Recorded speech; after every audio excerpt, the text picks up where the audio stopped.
Hello student, math magician online class में आपका स्वागत है। मैं श्याम कुमार।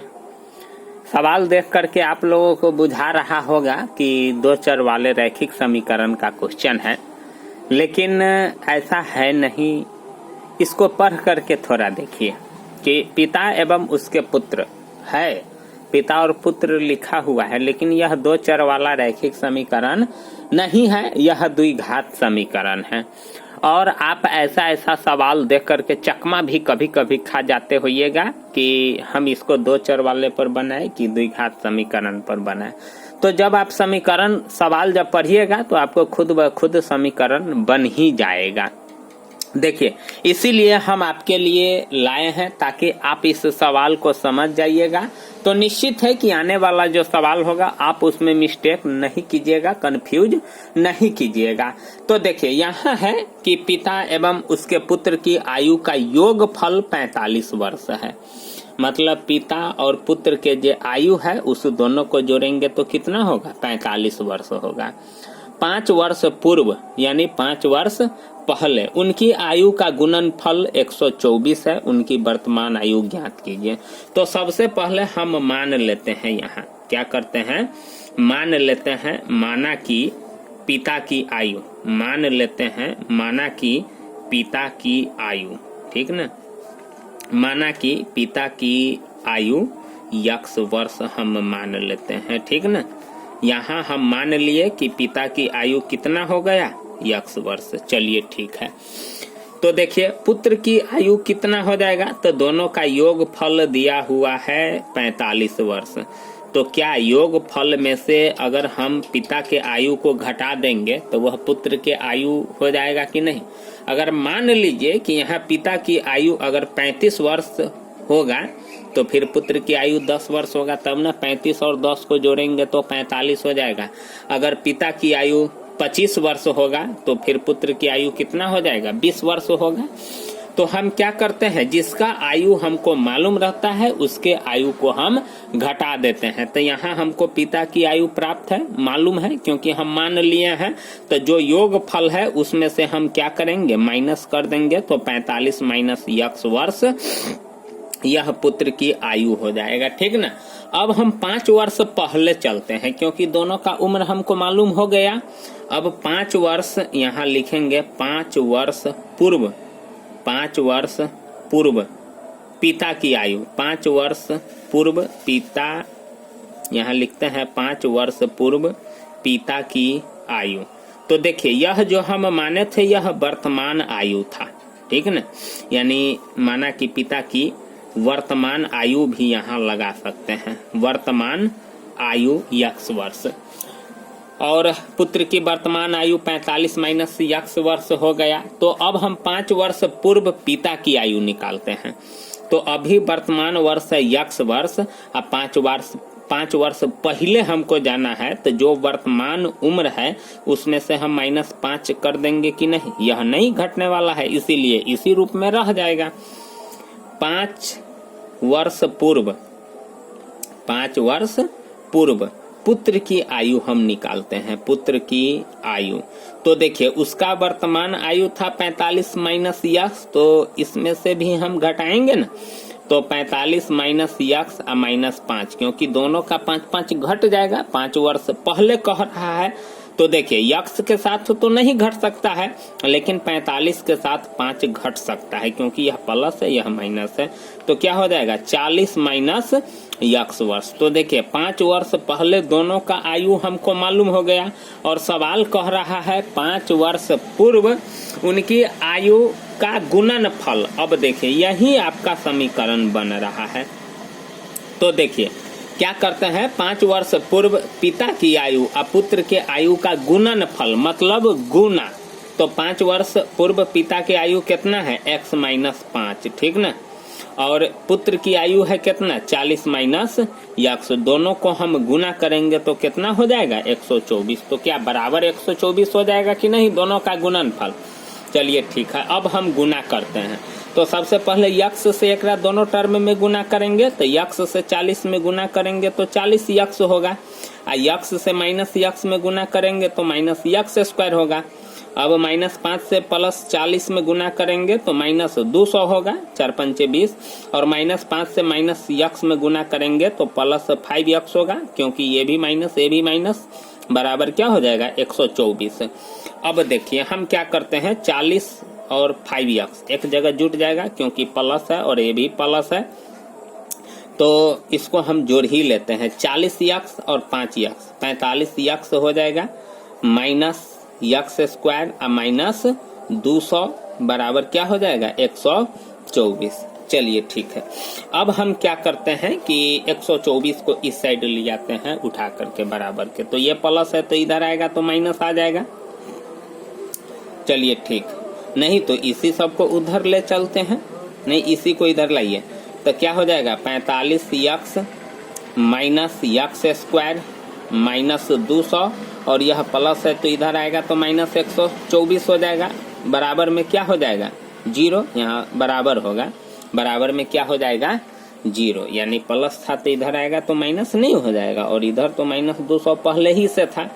चलिए ठीक है, अब हम क्या करते हैं 45x -x²। अब देखिए यह दोनों ऋणात्मक संख्या है तो 201 -324 बराबर हो जाएगा कितना 0। चलिए एक टर्म और हम आगे बढ़ाते हैं, ठीक ना।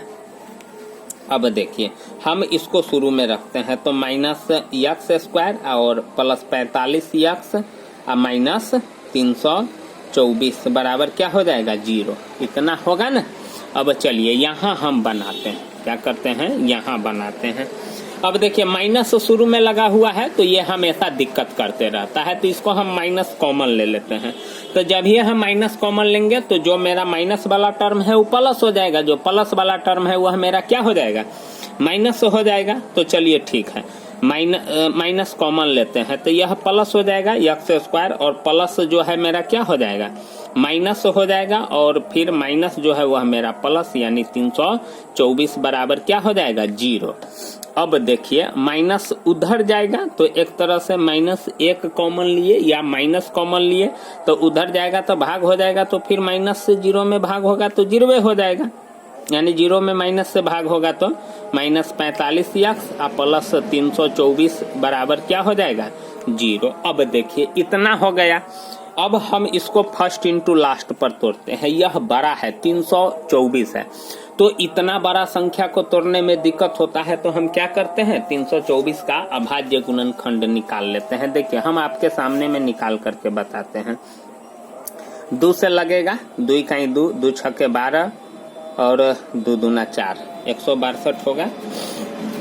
चलिए 2 का 2, फिर 2 से लगाते हैं, 2 8 16, 2 का 2, अब 2 से न लगेगा 3 से लगेगा, 27 मरतबे, और फिर 3 27 और फिर 3 से लग जाएगा। अब इसको हम तोड़ते हैं, 3 दूना 6 दूना 12 और 3 तिहाई 9 तिया 27।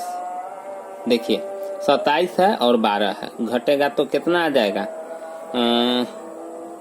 15 आ जाएगा, तो ये नहीं होगा। चलिए 3 तिहाई 9, 2 दूना 4, तिहाई 12 तिहाई 36 और 3 तिहाई 9। देखिए 9 6 15 और 3 1 4, 36 और 9 ले लेंगे तो जोड़ने पर 45 आ जाएगा, तो इसका मतलब है कि 36 और 9 होगा। देख लिए ना हम कैसे किए हैं, अभाज्य गुणनखंड निकाल दिए हैं और सबसे पहले हम इसको पार्ट बाय पार्ट गुना किए हैं। 2 दूना 4 तिहाई 12 तिहाई 36 और 3 तिहाई 9, तो 36 और 9 देखे हैं 45 हो जाता है, और 36 9 को गुना करेंगे तो 324 आएगा ही। तो वही हम क्या करते हैं x² और -36x और -9x, तब ना माइनस इसको भी बनाइएगा इसको भी बनाइएगा, तब ना दोनों जुट करके माइनस में आएगा। यहाँ तो हमने एक तरह से निकाल लिए, सॉरी स्टूडेंट, यहाँ तो एक तरह से समझिए कि हमने तो निकाल लिया कि 36 और 9 होगा। अब बात रह गया है किसको माइनस बनाना है किसको प्लस बनाना है, तो दोनों को माइनस बना देंगे तब ना दोनों जुट करके माइनस में आएगा, और +324 बराबर क्या हो जाएगा 0। अब हम आगे बढ़ाते हैं, x कॉमन लेंगे तो क्या हो जाएगा x -36 हो जाएगा, और यहाँ हम -9 कॉमन लेते हैं तो यह भी हो जाएगा x 324 में भाग दीजिए 9 से, कॉमन लेने का मतलब भागे ना हुआ, तो 324 में हम 9 से भाग देते हैं तो 9 तिया 27, 12 में से 7 गया और 9 छक्के 54, 36 मरतबे कट रहा है। तो चलिए बराबर क्या हो जाएगा 0। अब देखिए दोनों कोष्ठ में का बराबर है तो इसका मतलब है कि मेरा गुणनखंड सही है। अब हो जाएगा x माइनस 9 और एगो हो जाएगा x माइनस 36 बराबर 0। अब देखिए x माइनस 9 बराबर 0 और x माइनस 36 बराबर 0। तो अब हम क्या करेंगे कि x बराबर हो जाएगा 9 और x बराबर हो जाएगा 36। तो देखिए यहाँ हम पिता की आयु माने थे x वर्ष, नहीं तो यहाँ एगो x का वैल्यू 9 आया है और एगो x का वैल्यू 36 आया है। तो अब बात यहाँ है कि कौन मान ले, सोचने वाला बात है। तो थोड़ा सोचिए आप लोग कि क्या कोई पिता 9 वर्ष का हो सकता है? नहीं हो सकता है। तो इसका मतलब है कि यानी उसका 36 सही है, करेक्ट है। तो यहाँ हम 36 ले सकते हैं लेकिन 9 नहीं ले सकते हैं, क्योंकि 9 साल का बच्चा जो होता है वह पिता नहीं बन सकता है, या बन भी सकता है जब किशोरावस्था में प्रवेश करता है तभी जाकर के वह माँ बाप बन सकता है। तो इस स्थिति में हम क्या करेंगे कि x के बराबर में 9 काट देंगे और यहाँ x बराबर 36 ले लेंगे। तो यहाँ देखिए x किसको माने हुए थे, पिता की वर्तमान आयु। तो अब हम यहाँ लिख देंगे पिता की वर्तमान आयु, पिता की वर्तमान आयु, पिता की वर्तमान आयु 36 वर्ष और पुत्र की वर्तमान आयु, पुत्र की वर्तमान आयु।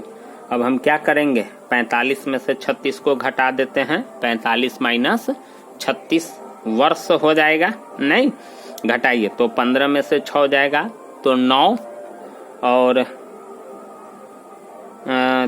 15 में से 6 गया तो 9 और यह 3 हो जाएगा। तो 9 वर्ष उसके पुत्र का होगा। यही आपका क्या हो गया आंसर। तो पिता का उम्र 36 होगा और पुत्र का उम्र कितना होगा 9 होगा। तो इस प्रकार से स्टूडेंट बनाते हैं और आज के बाद आप कभी भी समीकरण में नहीं फंसेगा कि यह 2 चर वाला है कि द्विघात है। और इस प्रकार से जब आप समीकरण बनाइएगा तो आपको खुद ब खुद पता चल जाएगा कि मेरा जो समीकरण है वह द्विघात है कि 2 चर वाला है। तो अगर अच्छा लगे स्टूडेंट तो चैनल को प्लीज जरूर सब्सक्राइब कर लीजिएगा, कमेंट भी कीजिएगा। थैंक यू, धन्यवाद।